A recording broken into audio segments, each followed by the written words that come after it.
Welcome back. It's time for another update on the giant Incan corn. It's starting to tassel. Now last time we hilled this corn up to cover up the roots and give it a little more stability before we got some storms. And that appears to have worked well. But as you can see here, the corn's actually starting to put out new feeder roots right at the surface where we hilled up to. Those weren't there in the last episode.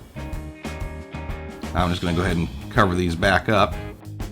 But this has really helped already to get the corn really good and stable.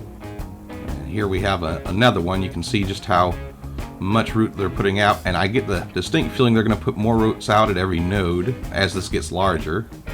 After the hilling, the corn has really started to rocket off. Don't have any ears forming yet. You can see how much more stable these are now. They're sinking in roots into where we hilled. I think these are going to well be able to survive any windstorms we get now. This is currently the tallest one.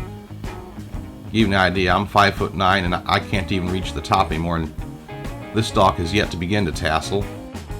Be sure to like, comment, and subscribe. Thanks for watching.